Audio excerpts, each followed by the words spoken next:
menjelaskan tentang aliran filsafat natural. Aliran filsafat naturalisme adalah aliran dari hasil perilakunya hukum alam fisik. Menurut aliran naturalisme, setiap manusia yang lahir ke bumi membawa tujuan yang baik dan tidak ada seorang pun membawa tujuan yang buruk. Ciri-ciri aliran naturalisme yang pertama, lebih mementingkan kemiripan gambar pada lukisan dengan objek yang dilukis. 2. Teknik serta kepiawaian pelukis menjadi senjata utama. 3. Biasanya membawa tema lukisannya indah namun berdasarkan kemurniannya. 4.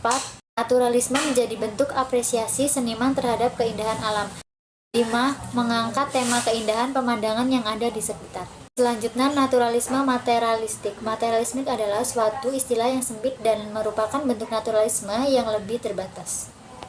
Materialisme pada umumnya mengatakan bahwa di dunia tak ada selain materi atau bahwa natur alam dan dunia fisik adalah satu.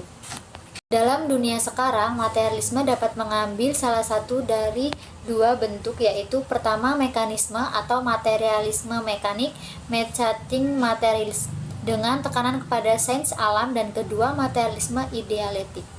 Selanjutnya, naturalisme humanistik. Naturalisme humanistik adalah filsafat yang menekankan manusia, kepentingan manusia, dan urusan manusia. Filsafat tersebut diberi definisi sebagai berikut. Humanisme adalah cara hidup yang bersadarkan kemampuan-kemampuan manusia, sumber-sumber masyarakat, dan alam. Pertama, metode naturalisme humanistik. Pengikut-pengikut aliran naturalisme humanistik mempunyai rasa hormat terhadap sains modern. Mereka menerima asumsinya, postulat-postulatnya, dan penemuan-penemuannya. 2. Pandangan alam menurut humanistik. Para pengikut naturalisme humanistik menganggap alam sebagai ada dengan sendirinya dan tidak diciptakan. Mereka telah meninggalkan segala konsep tentang zat supernatural dan segala bentuk support untuk kosmos. Baik, di sini saya akan menjelaskan tentang tokoh-tokoh aliran filsafat naturalisme.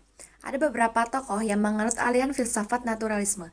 Adapun tokoh-tokoh tersebut serta pandangannya antara lain, yang pertama Plato. Pada abad ke-347 sampai dengan 427 sebelum Masehi, Plato memaparkan salah satu analis dasar adalah perbedaan yang nyata antara gejala atau fenomena dan bentuk ideal atau eidos, di mana Plato berpandangan bahwa di samping dunia fenomena yang kelihatan, terdapat suatu dunia lain yang tidak kelihatan, yakni dunia ideal.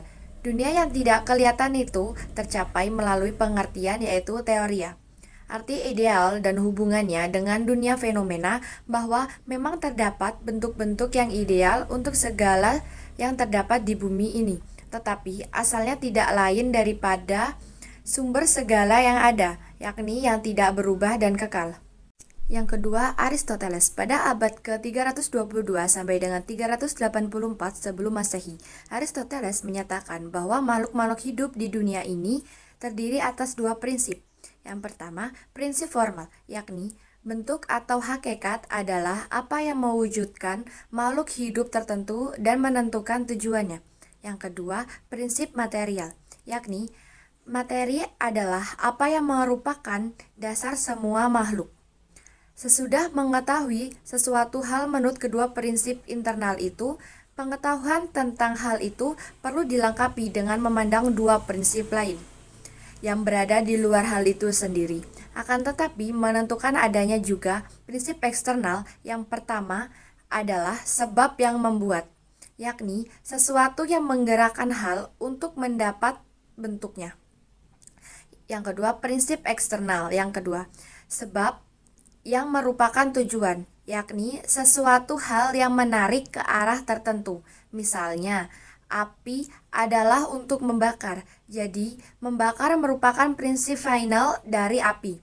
Ternyata pandangan tentang prinsip eksternal kedua ini diambil dari manusia, di mana orang bertindak karena dipengaruhi oleh tujuan tertentu. Pandangan ini diterapkan pada semua makhluk alam, seperti semua makhluk manusia terdiri atas dua prinsip, yaitu material dan bentuk. Yang ketiga, William Ernst atau filsuf modern. Beberapa pandangan-pandangannya menyatakan bahwa yang pertama, kejadian dianggap sebagai kategori pokok, bahwa kejadian Kejadian tersebut merupakan hakikat terdalam dari kenyataan. Artinya, apapun yang bersifat nyata pasti termasuk dalam kategori alam. Yang kedua, yang nyata ada pasti bereksistensi.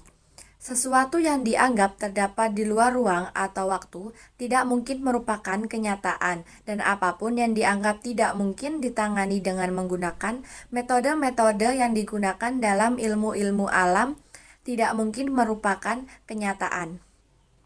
Yang ketiga, analisa terhadap kejadian-kejadian, bahwa faktor-faktor penyusun segenap kejadian ialah proses, kualitas, dan relasi. Yang keempat, masalah hakikat terdapat merupakan masalah ilmu, bahwa segenap kejadian baik kerohanian, kepribadian, dan sebagainya dapat dilukiskan berdasarkan kategori proses, kualitas, dan relasi. Yang terakhir yaitu pengetahuan ialah memahami kejadian-kejadian yang saling berhubungan, pemahaman suatu kejadian atau bahkan kenyataan, manakala telah mengetahui kualitasnya, seginya, susunannya, satuan penyusunannya, sebabnya, dan serta akibat-akibatnya. Di sini saya akan menjelaskan tentang sejarah aliran naturalisme. Naturalisme lahir pada abad ke-17 dan mengalami perkembangan pada abad ke-18.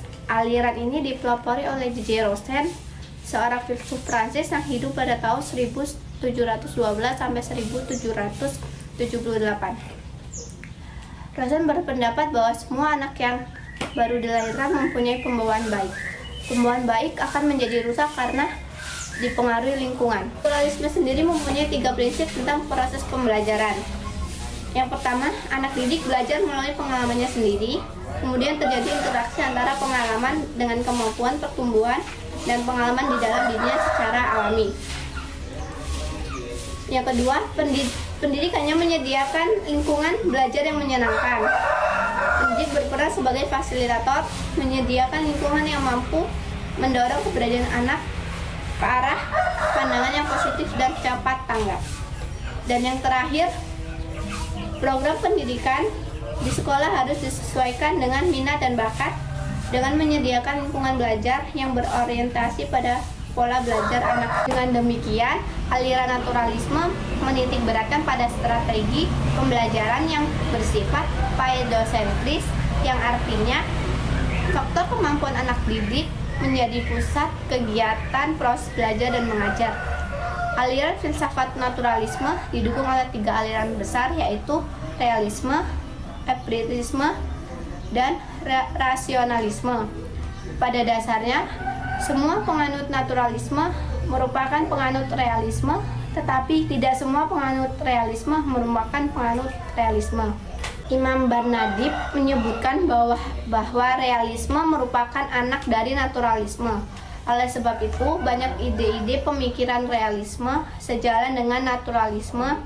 Salah satunya adalah nilai estetis dan etis dapat diperoleh dari alam karena di dalam tersedia kedua hal-hal tersebut. Saya di sini akan menjelaskan tentang terapan implikasi filsafat aliran naturalisme dalam pendidikan.